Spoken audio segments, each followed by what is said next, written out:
ஹாய்டா butterflies, welcome back to ஒரு channel. இன்றைக்கி நம்ம என்ன பார்க்க போகிறோன்னா, டோன்ட் லீவ் மீ பார்ட் 55 தான் பார்க்க போகிறோம். போன பார்ட் பார்க்காதவங்க பார்த்துட்டு வந்து இந்த பார்ட் பாருங்கள். அப்போ தான் இந்த பார்ட் உங்களுக்கு புரியும். ஓகேடா, வாங்க நம்ம ஸ்டோரியை ஆரம்பிக்கலாம். உங்கள் பேக் ஹெட்டை குறி வச்சு அவன் ஷூட் பண்ண ஒன்றுமே ஆகல. என்னன்னு சொல்லிட்டு துப்பாக்கியை திருப்பி திருப்பி பார்க்குறான். எதுக்கு குண்டு போட்டு சுட்டா துப்பாக்கி சுடுன்னு நினைக்கிறேன் அப்படின்ட்டு அவன் பின்னாடி இருந்து ஒரு வாய்ஸ் கேட்குது. யாருன்னு அவன் டக்குன்னு திரும்பி பார்க்க, அவனை பார்த்த உடனே அவன் உடம்பெல்லாம் நடுங்கி போகுது. அப்படியே பின்னாடி தட்டு மாதிரி அப்படியே கீழே விழுறான். அவனை அறியாமலே அவன் வாயிலிருந்து ஜேகே அப்படின்ற ஒரு பேர் வருது.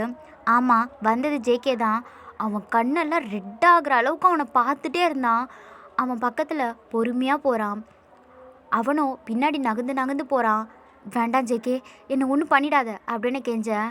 நான் உன்னை ஒன்றும் பண்ணலை, துப்பாக்கியில் போட குண்டு கொடுக்க தான் வந்தேன் அப்படின்னு சொல்லிட்டா. அவன் கையில் இருந்த அந்த புல்லட்டெல்லாம் அவன் முன்னாடி நீட்டா. அதை பார்த்து அவனுக்கு ரொம்ப பதட்டமாக இருக்குது. இல்லை ஜேகே, நான் தெரியாமல். என்ன? இல்லை தெரியாமல் அப்படின்னு அகைன் சொல்ல வரா அவனை பார்த்து. இல்லை, அந்த பொண்ணை கொல்ல அப்படின்ட்டா அவன் ஃபுல்லாக சொல்லி முடிக்கிறதுக்குள்ளேயே அவன் தொண்டையில் ஜேகே காலை வச்சு நெரிக்கிறான். அவள் யாருன்னு தெரியுமா அப்படின்னு கேட்டுக்கிட்டே அவனை இன்னும் நெரிக்கிறான். வழியில் அவன் கை காலெல்லாம் உதறான். இல்லைன்ற மாதிரி தலையாட்டம். ஒருத்தரை கொல்ல வர்றதுக்கு முன்னாடி அவங்கள பற்றின ஃபுல் டீட்டெயில்ஸ் தெரிஞ்சுக்கணும். ஜேகே, அவங்க உனக்கு தெரிஞ்ச பொண்ணுன்னு எனக்கு தெரியாது அப்படின்னு தட்டு மாதிரி சொல்ல. தெரிஞ்ச பொண்ணா? அவள் என்னோட பொண்டாட்டிடா அப்படின்ட்டு சொல்லிட்டு அவன் நெஞ்சிலே ஓங்கி மிதிக்கிறான். அதில் அவனுக்கு நெஞ்சு வலியே வந்திருக்கும் போல இருக்கு. அவ்வளோ அளவுக்கு அவன் நெஞ்சு அப்படி வலிக்குது. அவன் வாயிலேருந்து ரத்தமாக வருது. உன்னை அனுப்பினவன்கிட்ட போய் சொல்லு, இந்த ஜேகேவை தாண்டி அவன் ஒய்ஃபை தொட முடியாதுன்னு அப்படின்னு வேகமாக எட்டி உதைக்க அங்கே இருக்கிற புதரில் போயிட்டு அவன் சுருண்டு விழுறான். சரியாக அந்த பிளேஸ்க்கு கார்த்திக் வரான். கார்த்திக், அவனை கிளியர் பண்ணு அப்படின்னு சொல்லிட்டு அவன் அங்கேருந்து போக கார்த்திக் கார்ட்ஸ் எல்லாம் கூப்பிட்டு அதை கிளியர் பண்ண சொல்லிட்டு வந்துடுறான். இங்கே ஹனா கண்ணாடி வளையல் வாங்குறதுக்காக அதை பார்த்துட்டு ஒன்று ஒன்றா பார்த்துட்ருக்கா. அகைன் அவளுக்கு யாரோ பார்க்குற மாதிரி இருக்க கடுப்பாகியோ ஃபோன் எடுத்து ஜேகே கால் பண்ணுறான். என்ன மேடம், அதிசயமாக இருக்குது, கால் பண்ணியிருக்கீங்க அப்படின்னு ஜேகே கேட்க. டேய், என்ன விளையாடுறியா? நான் உனக்கு கால் பண்ணதில்லை. 2 நாளாக ஃபோன் பண்ணவே இல்லை மேடம், ரொம்ப பிஸியாக இருக்கீங்க. உன்னை விட நான் ஒன்றும் பிஸியாக இல்லை. சரி, எதுக்கு இப்போ கோவமாக இருக்கே? உன்னை அடிக்காமல் இருக்கேன்னு சந்தோஷப்படு. இன்னும் எவ்வளோ நாள்டா வேலையவே பார்த்துட்ருப்ப? கல்யாணத்துக்கு முன்னாடியே எப்படி? கல்யாணத்துக்கு அப்புறம் நான் தனியாக தான் இருக்கணும் போல். ஆனால் பேசாதடா, இங்கே எல்லோரும் ஜாலியாக அவங்க ஆளு கூட இருக்காங்க, நான் மட்டும் தனியாக இருக்கேன். நீ எங்கே தனியாக இருக்க? விளையாடாத, எப்போ பாரு உனக்கு இதே வேலை. நான் உன் கூடவே உன் மனசில் தான் இருக்கேன்னு பில்டப் விடுவேன். இல்லை, இப்போ நான் உன் பக்கத்தில் தான் இருக்கேன். என்னை கோவமாக்காதடா, யாரோ என்னை இங்கே பார்த்துட்டே இருக்கிற மாதிரி இருக்கு அப்படின்ட்டு அவள் அப்படியே ஒரு மாதிரி சொல்ல. என்னை தவிர உன்னை யாரும் பார்க்கவும் மாட்டாங்க, பார்க்கவும் விட மாட்டேன். இல்லைடா, கன்ஃபார்ம் யாரோ என்னை பார்க்குறாங்க, என்னால் அதை ஃபீல் பண்ண முடியுது. ஆனால் கூட யாருமே இல்லை. யார் சொன்னா யாரும் இல்லைன்னு? நான் உன் கூட தானே இருக்கேன், பின்னாடி திரும்பி பாரு அப்படின்னு சொல்ல டக்குன்னு ஹனா டேர்ன் பண்ணா. அங்கே ஜேகே செம்ம ஸ்டைலாக அவளை பார்த்து நடந்து வந்துட்டுருக்கான். ஆனால் சுற்றி நடக்கிற எல்லாம் மறந்துட்டு ஓடி போய் அவனை அப்படியே ஹக் பண்ணிக்கிறா. எல்லாரும் தான் பார்த்துட்டே இருக்காங்க.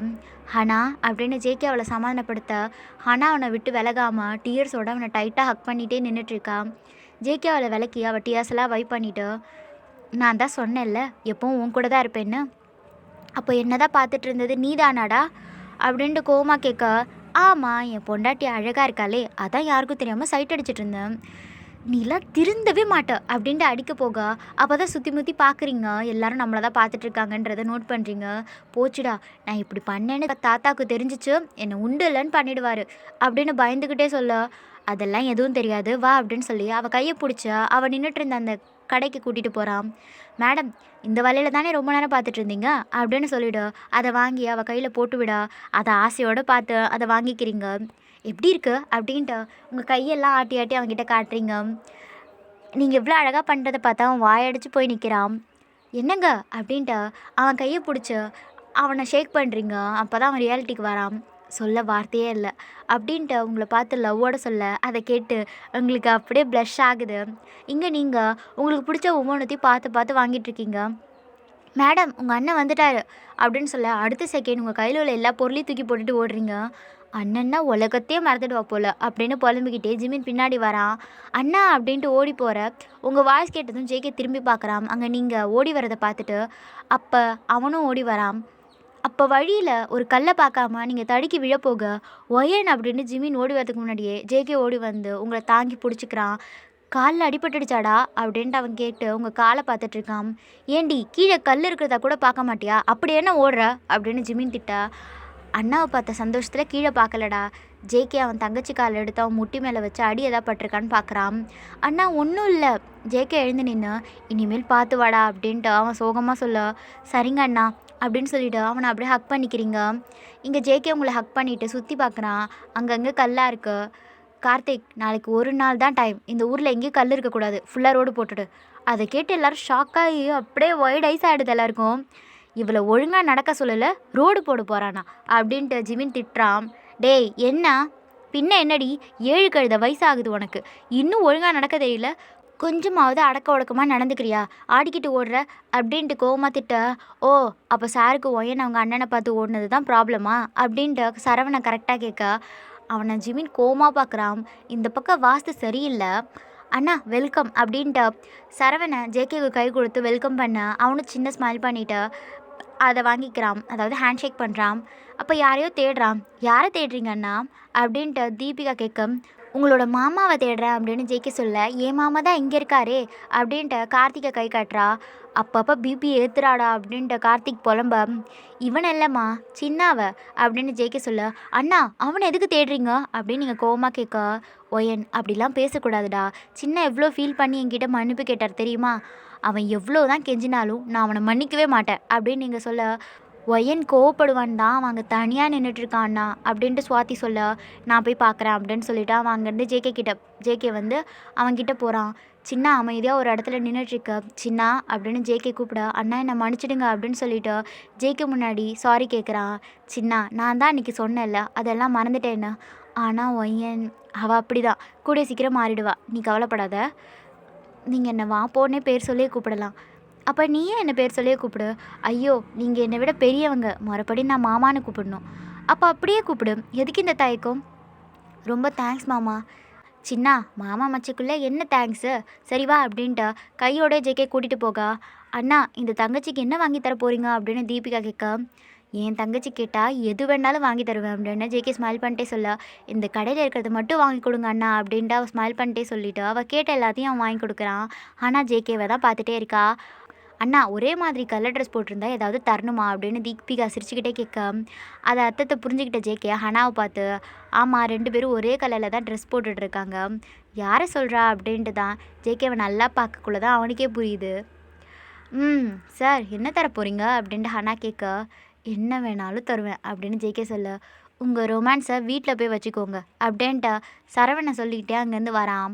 ஹனா சிரிச்சுக்கிட்டே அங்கேருந்து போக, அண்ணா ஒயன் என்னை ரொம்ப டார்ச்சர் பண்ணுறா, ஹனா கிட்ட பேசவே விட மாட்டேங்கிறா அப்படின்ட்டு புலம்ப. அப்போ கரெக்டாக நீங்கள் அங்கே வந்துட்டு, என்னடா ஏன் அண்ணன்கிட்ட பேசிகிட்டு இருக்க, ஹனா கிட்ட பேசக்கூடாதுன்னு சொன்னேன், ஓகே ஏன் அண்ணன்கிட்ட கூடவா பேசக்கூடாது அப்படின்ட்டு சரவணை கேட்க, நீ யார்கிட்டையும் பேச வேண்டாம், போய் வேலையை பாரு அப்படின்னு சொல்லிட்டு ஜேகேவோட ஹேண்டை பிடிச்சிக்கிறீங்க. உன் அண்ணாவை நாங்கள் ஒன்றும் தூக்கிட்டு போக மாட்டோம். டே என்ன வாய் நீளுது அப்படின்னு நீங்கள் சொல்ல, சும்மா நீ பேசிட்டு இரு நான் வரேன் அப்படின்ட்டு ஹனா இருக்க பக்கம் அவன் போகிறான். டே இந்த பக்கம் போ அப்படின்னு நீங்கள் மிரட்ட, இதில் மட்டும் கரெக்டாக இருடி அப்படின்னு புலம்பிக்கிட்டே அவன் வேறு பக்கம் போகிறான். நீ வாங்கினது போதும் வா அப்படின்னு தீபிகாவை கூட்டிகிட்டு போகிறான். அதை பார்த்த ஜேகே ஒயன் அப்படின்னு கூப்பிட, அண்ணா சீக்கிரம் உங்களுக்கும் ஹனாவுக்கும் கல்யாணம் நடக்கணும், இனிமேல் தள்ளி போடக்கூடாது. ஏண்டா என்னாச்சு, நேற்று நைட்டு நடந்த விஷயத்துலலாம் நீங்கள் சொல்ல அப்படியே வந்து ஜேகேவை ஹக் பண்ணிக்கிறீங்க. இங்கே ஹனா படுற கஷ்டத்தெல்லாம் நினச்சி பார்க்க சீக்கிரம் மேரேஜ் பண்ணுறேன்டா அப்படின்ட்டு ஜேகே சொல்கிறான். அண்ணா ஜிமின் எத்தனை நாள் நைட்டு தூங்காமல் ஹனாவை நினச்சி கஷ்டப்பட்டுட்ருப்பான், நேற்று நைட்டில் இருந்து கொஞ்சம் கூட அவன் தூங்கவே இல்லை அண்ணா அப்படின்ட்டு நீங்கள் சோகமாக சொல்கிறீங்க. இனிமேல் இப்படி நடக்காதுடா, நடக்கவும் விடமாட்டேன் அப்படின்னு சொல்லிட்டு உங்களை சமாதானப்படுத்திட்டு ஜிமினை பார்க்க ஜிமின் ஹனா கூட நின்றுட்டு ஹாப்பியாக பேசிகிட்டு இருக்கான். இப்படி 2 பேரும் எப்போவும் சந்தோஷமாக இருப்பாங்க, இனிமேல் அவங்களுக்கு எந்த பிரச்சனையும் வராது அப்படின்னு ஜேகே அவனுக்குள்ளேயே கான்ஃபிடெண்ட்டாக சொல்லிக்கிறான். அதை கேட்ட நீங்கள் அண்ணா அப்படின்னு நிமிந்து பார்க்க ஜேகே ஸ்மைல் பண்ணிவிட்டு, அண்ணா அவன் யாருன்னு கண்டுபிடிச்சிங்களா அப்படின்ட்டு நீங்கள் கேட்க, அதுக்காக தானே உங்கள் எல்லாரையும் விட்டு தனியாக போனேன் அப்படின்ட்டு மனசில் நினைக்க, ஆமாண்டா சரி நீங்கள் எல்லாம் வீட்டுக்கு போங்க, எனக்கு கொஞ்சம் வேலை இருக்குது முடிச்சுட்டு வந்துடுறேன் அப்படின்னு சொல்ல நீங்களும் ஸ்மைல் பண்ணுறீங்க, ஓகேன்னு சொல்லிடுறீங்க. தென் எல்லோரும் வீட்டுக்கு போக நீங்கள் வீட்டுக்கு போனதுலேருந்து குதிச்சுக்கிட்டு ஆடிக்கிட்டோம் அப்படின்னு தான் இருக்கீங்க. ஆன்ட்டி என்ன விஷயம் இவ்வளோ ஹாப்பியாக இருக்கீங்க அப்படின்னு அந்த குட்டீஸில் ஒருத்தன் பையன் வந்து கேட்குறான். என் அண்ணன் வந்துட்டாரு அப்படின்னு ஸ்மைல் பண்ணிட்டே நீங்கள் சுற்றுறீங்க. அப்போ ஆப்போசிட்டில் வர சதாசிவத்து மேலவே மோதிடுறீங்க. உங்களை கோவமாக பார்த்த சதாசிவம் அதை நீங்கள் கண்டுக்காம சாரி தாத்தா அப்படின்னு சொல்லிக்கிட்டு டான்ஸ் ஆடிக்கிட்டே லக்ஷ்மி என் அண்ணன் வந்துட்டாரு அப்படின்னு கத்திக்கிட்டே ஓட, என்ன லக்ஷ்மியா அப்படின்ட்டு அவரோட ஐஸ்லாம் ஒய்ட் ஆகுது. அது நோட் பண்ண எல்லாரும் பயந்து போய் நிற்கிறாங்க. தாத்தா அப்படின்னு சின்ன கூப்பிட, மாப்பிள்ளை எப்போ வந்தார் அப்படின்னு உங்கள் தாத்தா கேட்குறாரு. நாங்கள் கோயிலில் இருக்கும்போது தாத்தா ஒரு சின்ன வேலை இருக்குது முடிச்சுட்டு வரேன்னு சொன்னார் தாத்தா. அது ஏன் வந்தது சொல்லலை அப்படின்னு கோவமாக கேட்க சின்ன சைலண்ட்டாக இருக்கான்.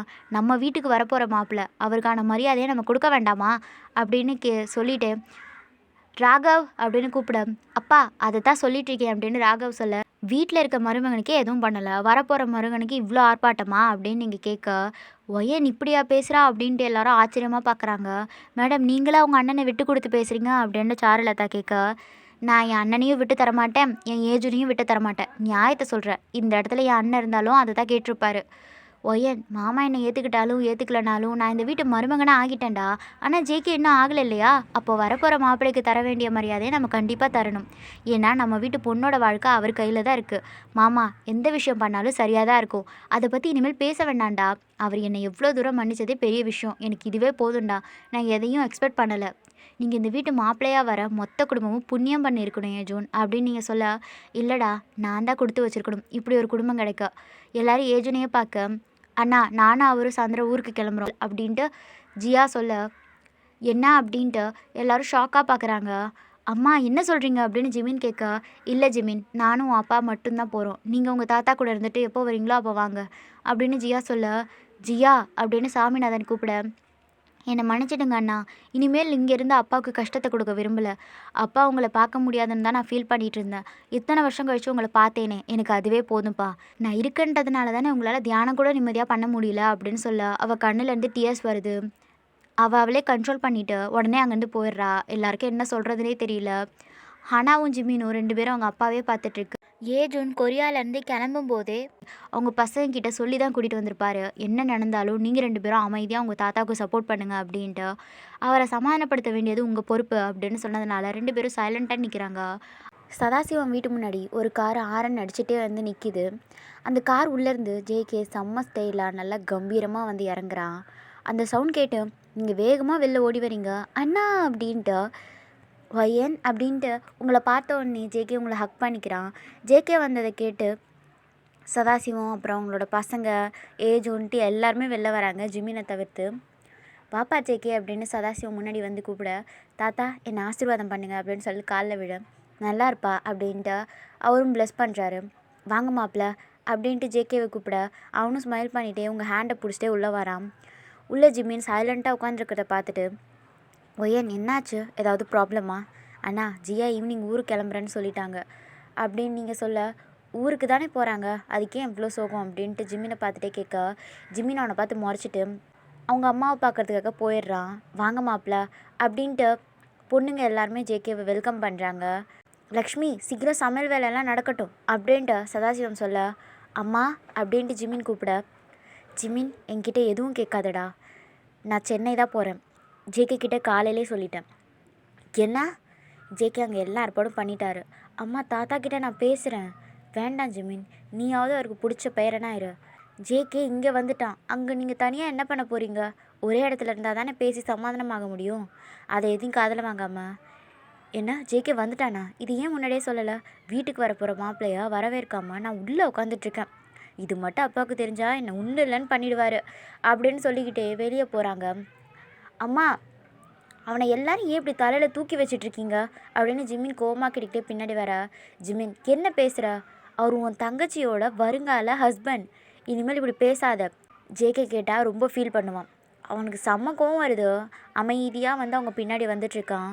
வாங்க மாப்பிள்ள அப்படின்ட்டு மரியாதையாக ஜியா வரவேற்க, என்ன மாப்பிள்ளையா அப்படின்னு கேட்க, ஜியா எப்போ இருந்தால் அண்ணாவை எப்படி கூப்பிட ஆரம்பிச்சிங்க அப்படின்னு நீங்கள் கேட்க, ஒயன் அமைதியாரு அப்படின்ட்டு அவங்க அப்பாவுக்கு அந்தாடை கட்டிகிட்டே சொல்ல, அதை பார்த்து நீங்கள், ஓ தாத்தா இருக்கனால அப்படி கூப்பிட்டிங்களா? ஒரு நிமிஷம் நானே ஷாக் ஆகிட்டேன். சதாசிவத்துக்கு கோவமாக உட்காந்துட்ருக்காரு. வாயை மூடுடி அப்படின்னு ஜிமின் உங்களை அதட்டுறான். அத்தை நீங்கள் ஈவினிங் ஊருக்கு போக எல்லா ஏற்பாடும் பண்ணிட்டேன் அப்படின்னு ஜேகே சொல்ல, ஜேகே வந்து ஜியாவை சமாதானப்படுத்துவான் அப்படின்னு எல்லோரும் எக்ஸ்பெக்ட் பண்ணாங்க. பட் அவன் சொன்னதை கேட்டு எல்லோரும் சோகமாயிட்டாங்க. ஆனால் கோவமாக அங்கேருந்து போயிடுறா. சரிங்க மாப்பிள்ள, நான் போயிட்டு உங்களுக்கு குடிக்க காஃபி போட்டு எடுத்துகிட்டு வரேன் அப்படின்னு ஜியா சொல்ல, இப்போ தான் அத்தை குடித்தேன். சரிங்க மாப்பிள்ள, சமையல் பண்ணுறேன் அப்படின்னு அங்கேருந்து போயிடுறாங்க. ஜியா நானும் வரேன் அப்படின்னு சொல்லிவிட்டு, அண்ணா நீங்கள் போய் ஃப்ரெஷ்அப் ஆகுங்க, மாமா வாங்க உங்கள் ரூமை காட்டுறேன் அப்படின்னு சின்ன சொல்ல, சரின்னு சொல்லிவிட்டு ஜேகே போகிறான்.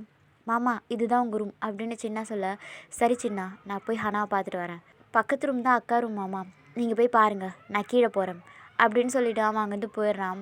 இங்கே ரூமில் ஹனா டியர்ஸோடு உட்காந்துருக்கா. ஜேகே உள்ளே போயிட்டு ஹனான்னு கூப்பிட, பேசாதடா, அம்மாவை கன்வின்ஸ் பண்ணாமல் நீயும் உங்கள் ஊருக்கு போகிறதுக்கு சம்மதம் சொல்லியிருக்க அப்படின்னு கோவமாக கேட்க, ஹனா அத்தை இங்கேருந்து ரொம்ப கஷ்டப்படுறாங்க, அதான் என்னால் எதுவும் சொல்ல முடியலை, எனக்கு ரொம்ப கஷ்டமாக இருக்குடா, அம்மா அவங்க அப்பா கூட இருந்தும் இல்லாத மாதிரி இருக்காங்க, தாத்தா அம்மாவை ஏற்றுக்க முடியாமல் தவிக்கிறாரு, அவரை எப்படி சமாதானப்படுத்துறதுன்னு எனக்கு தெரியல ஹனா அப்படின்ட்டு ஜேகே பக்கத்தில் வந்து உட்காரான். ஹனா அவனை அப்படியே ஹக் பண்ணிவிட்டு அழுகுறா. ஒன்றும் இல்லை ஹனா, தாத்தா மனசு சீக்கிரமாக மாறுவார், நம்பு, நீ இப்படி ஃபீல் பண்ணாத அப்படின்னு சொல்லிவிட்டு சமாதானப்படுத்துகிறான். தாத்தா மட்டும் அம்மாவை ஏற்றுக்கிட்டா அதை விட பெரிய சந்தோஷம் எனக்கு இல்லை ஜேகே. சரி நீ இப்படி ஃபீல் பண்ணாத, கீழே அத்தை கூட போயிடு, நான் ஃப்ரெஷ்அப் ஆகிட்டு வரேன் அப்படின்னு சொல்லிட்டு வாங்கிட்டு போக ஜேகே ஃப்ரெஷ்அப் ஆகிறதுக்காக அவனோட ரூமுக்கு போகிறான். இங்கே கீழே ஜியா வெஜிடபிள்ஸ்லாம் கட் பண்ணிகிட்ருக்க, நீங்கள் அவங்க பக்கத்தில் உட்காந்துட்டு பழம் சாப்பிட்டுட்ருக்கீங்க. பாய்ஸ் எல்லாருமே ஹாலில் உட்காந்து பேசிகிட்ருக்காங்க. மற்ற கேர்ள்ஸ் எல்லாம் கிச்சனில் மற்ற வேலை பார்த்துட்ருக்காங்க. அப்போது ஹனா அம்மா அப்படின்னு சொல்லிட்டு பக்கத்தில் வந்து உட்கார, அம்மா நீங்கள் ஊருக்கு போயே ஆகணுமா? சென்னை தானடா போகிறேன், ஒன்றும் இல்லை, நீங்கள் இங்கே சந்தோஷமாக இருங்க. ஆனால் சோகமாகவே உட்காந்துருக்க. ஜியா இங்கே தாத்தா மேலே எவ்வளோ பாசம் வச்சுருக்கீங்க அப்படின்ட்டு நீங்கள் கேட்க, என் உயிரே அவள் தான்டா, அம்மா விட அப்பாவும் நானும் ரொம்ப க்ளோஸ். ஓ அப்போ அவருக்காக என்ன வேணாலும் பண்ணுவீங்களா? என்ன வேணாலும் பண்ணுவேன். அப்போ லைட்டாக கையை கட் பண்ணிக்கோங்க பார்க்கலாம். அண்ணி என்ன சொல்கிறீங்க அப்படின்னு பதட்டமாக கேட்டு முடிக்கிறதுக்குள்ளே ஜியா அவங்க கையை கட் பண்ணிக்கிறாங்க. அம்மா அப்படின்ட்டு வேகமாக ஹனா கத்த, பேசிகிட்டு இருந்த வெளில இருந்த வாய்ஸ்லாம் ஹனா கத்துற சவுண்ட் கேட்டு ஹனா என்னாச்சு அப்படின்னு கேட்டுக்கிட்டே முதல்ல வந்து சதாசிவன் தான், தாத்தா அம்மா கையை கட் பண்ணிக்கிட்டாங்க அப்படின்ட்டு ரொம்ப பதட்டமாக சொல்ல, ஜியா என்னாச்சுமா அப்படின்ட்டு ரொம்ப பதட்டமாக வந்து அவங்க கையை பிடிச்சி பார்க்குறாரு. ஜியா கையில் ரத்தம்லாம் சிந்திகிட்டே இருக்க. சூர்யா அப்படின்னு வேகமாக கத்த, உன்னை யார் இந்த வேலையெல்லாம் பார்க்க சொன்னது அப்படின்னு வேகமாக கத்துறாரு. சின்ன ஃபர்ஸ்ட் எய்ட் பாக்ஸ் எடுத்துகிட்டு வா. ஜியா டியர்ஸோடு அவங்க அப்பாவே பார்த்துட்டே இருக்கா. அவள் டியர்ஸை பார்க்க முடியாமல் ரொம்ப வலிக்குதாம்மா அப்படின்ட்டு சொல்லிக்கிட்டே அவளை பார்க்குறாரு. அவர் கண்ணிலே டியர்ஸ் நிற்குது. எல்லாரும் அவங்க 2 பேரையும் தான் பார்த்துட்டே இருக்காங்க, ஒருத்தர் மேலே ஒருத்தர் எவ்வளோ பாசம் வச்சுருக்காங்கன்ட்டு.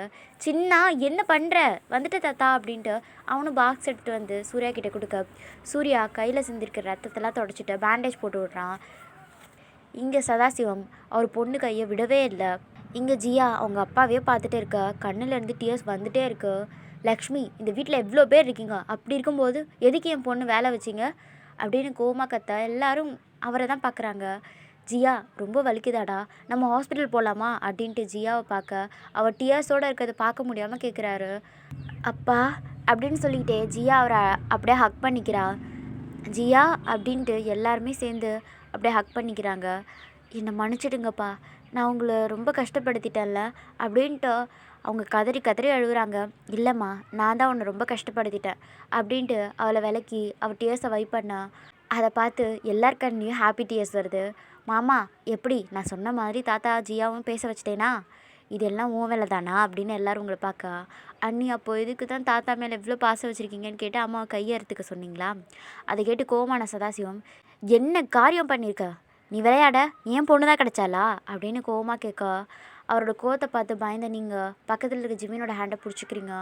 அதை நோட் பண்ண சதாசிவம் அவரை கண்ட்ரோல் பண்ணிவிட்டு மாமா அப்படின்ட்டு ஜியாவை கூட்டிட்டு அங்கேருந்து போகிறாரு.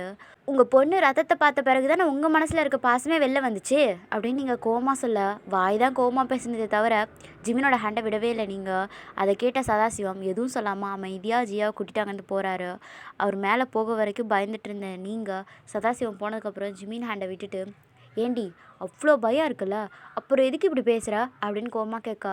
ரொம்ப சந்தோஷமாக இருக்குடா, அப்பாஜியா கிட்ட பேசிட்டாரு, எங்களுக்கு இது போதும் அப்படின்னு ஸ்மைல் பண்ணிவிட்டு எல்லாரும் அவளை பாராட்டிட்டு அங்கேருந்து போகிறாங்க. நல்லா கேட்டுக்க, ஆள் தான் வளர்ந்துருக்கே தவிர உனக்கு அறிவில்லை அப்படின்னு ஜிமினை திட்டுறீங்க. உன்னை பார்த்து எனக்கு தெரியும், உனக்கு இவ்வளோ அறிவில்லை, யார் கொடுத்த ஐடியா இது அப்படின்னு அவன் கோமா கேட்க. டேய், உன்னை மாதிரி எனக்கு அறிவில்லைன்னு நினைக்கிறியா? ஆமாண்டி, நீ இப்படி கேட்டதுக்கு அம்மா வேகமாக கையெழுத்துட்டு இருந்தா என்ன ஆகியிருக்கும், அதை பற்றி யோசிச்சு பார்த்தியா? எந்த ஒரு விஷயத்துக்கும் ரிஸ்க் எடுக்கலைன்னா சந்தோஷமாக இருக்க முடியாது. உன்னை அறுத்துக்க சொல்லியிருந்தா தெரியும். என் அப்பா என்கிட்ட இப்போவும் கோச்சிக்க மாட்டார் அப்படின்னு ஸ்மைல் பண்ணிட்டே சொல்ல. உன் அண்ணாவுக்காக கையெழுத்துக்க சொன்னால் என்ன பண்ணுவேன்? கையே இல்லை, அடுத்த செகண்ட் என் உயிரே விட்டுடுவேன் அப்படின்னு சாதாரணமாக சொல்லிவிட்டு அங்கே இருக்க பழத்தை சாப்பிட்றீங்க. நீங்கள் சொன்னது கேட்டு எல்லோரும் உங்களை தான் ஷாக்காக பார்க்குறாங்க. இதுக்கு ஏண்டா எல்லோரும் இப்படி பார்க்குறீங்க, இது தெரிஞ்ச விஷயம் தானே அப்படின்னு சூர்யா சொல்ல. நமக்கு தெரிஞ்ச விஷயம்டா, ஆனால் இவங்களுக்கு புது விஷயம் தானே அப்படின்னு கார்த்திக் சொல்கிறான். சரி போய் போய் அவங்க வேலையை பாருங்கள், போங்க போங்க போங்க ஸோ அப்படின்ட்டு சூர்யா சொல்ல. டேய் வளர்ந்தவனே, என்ன நின்றுட்டுருக்க, காய் வெட்டு அப்படின்னு நீங்கள் சொல்ல. உங்களை பார்த்து முறைச்சிக்கிட்டே, என்னை பார்த்தா உனக்கு எப்படி தெரியுது, அவனை மேலேருந்து கீழே வரைக்கும் பார்க்குறீங்க, உன்னை பார்க்குறதுக்கே தலை சுற்றுது போல், நீயே கண்ணாடியை பார்த்து எப்படி இருக்குன்னு தெரிஞ்சுக்க. அதை கேட்டு சிரிச்சுக்கிட்டு இருந்த ஏஜூன் உங்களோட தலையை செல்லமாக கேஷ் பண்ணிவிட்டு, தேங்க்ஸ்டா. ஏஜூன், எனக்கு தேங்க்ஸ் வேண்டாம், இவனை காய் கட் பண்ண சொல்லு, என்னை ஓவராக திட்டுறான். டேட் ஒயன்னு சொன்னது செய் ஜிமன் அப்படின்னு சொல்லிவிட்டு அவர் அங்கேருந்து போயிடுறாரு. அதை கேட்டு செம்ம ஹாப்பியான நீங்கள், சீக்கிரம் சீக்கிரம், என் அண்ணன் அங்கே பசியோடு இருக்காரு, உன் அண்ணனுக்கெல்லாம் பண்ண முடியாது, வேணும்னா அவனை வந்து பண்ண சொல்லு. ஹவ் டேரியோ அப்படின்னு கோவமாக அவனை சண்டைக்கு நிற்கிறீங்க நீங்கள். அனி வேண்டாம், இப்போ என்ன காய் தானே கட் பண்ணணும், நான் பண்ணுறேன், நீங்கள் அமைதியாக உட்காருங்க அப்படின்ட்டு ஹனா சொல்ல.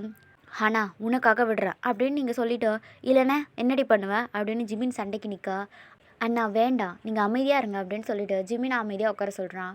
நீங்கள் அவனை கண்டுக்காமல், லக்ஷ்மி ஜூஸ், எல்லாரு கூடயும் சண்டை போட்டு போட்டு எனக்கு தலை வலிக்குது, இதோ வரமா ஏன் அப்படின்ட்டு லக்ஷ்மி வராங்க. வாய் இருடி, இந்த வாயை ஒரு நாள் அடக்கி வைக்கிறேன் அப்படின்னு ஜிமின் திட்டிக்கிட்டே இருக்கா. வளர்ந்தவனே, எனக்கு ஒரு டவுட்டு. என்னடி? எப்படி கண்டுபிடிச்சேன் நான் அந்த ஐடியா யோசிக்கலன்னு? உனக்கு தான் அறிவே இல்லையே, நீங்கள் அவனை பார்த்து கோவமாக மறைக்கிறீங்க.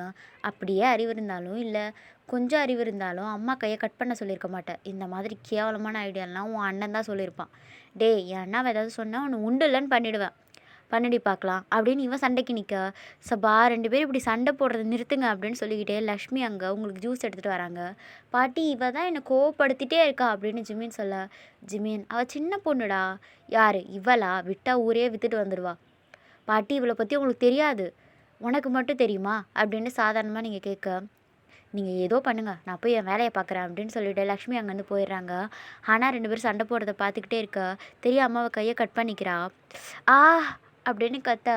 ஹனா அப்படின்னு பார்த்துட்டோமா ஜிமின் அவளோட ஹேண்டை பிடிச்சி பார்த்து கட் பண்ணுறது இல்லையா அப்படின்னு கேட்க. ஒன்றும் இல்லைண்ணா, லைட்டாக தான், வாயை மூடு அப்படின்னு சொல்லிக்கிட்டு அவன் ஃபர்ஸ்ட் எய்ட் பாக்ஸ் எடுத்து மருந்து வச்சிட்ருக்கான். ஹனா என்னாச்சு அப்படின்னு கேட்டுக்கிட்டே சரவணா அவகிட்ட ஓடி வரா. டேய் அப்படின்னு நீங்கள் கோவமாக கத்த வந்த வேகத்தில் அப்படியே பின்னாடி போயிடுறான். நீ எந்த வேலையும் செய்ய வேண்டாம் அப்படின்னு சொல்லிக்கிட்டே காய்கறிகளை வாங்கி ஜிமின்னே கட் பண்ணுறான். ஒரு விஷயம் நல்லா ஞாபகம் வச்சுக்க, என்ன நடந்தாலும் நம்ம கவனம் ஃபுல்லாக வேலையில் தான் இருக்கணும் அப்படின்ட்டு ஜிமின் கோவமாக சொல்ல. சாரி அண்ணா அப்படின்னு ஹனா சொல்ல. நீங்கள் அவங்க 2 பேரையும் தான் பார்த்துட்டே இருக்கீங்க, கையை கட் பண்ணால் பாசம் வருமா அப்படின்னு திங்க் பண்ண நீங்கள் உங்கள் பக்கத்தில் இருக்க கத்தி எடுக்க போகிறீங்க. ஓகேடா, நெக்ஸ்ட் பார்ட்டில் சந்திப்போம்.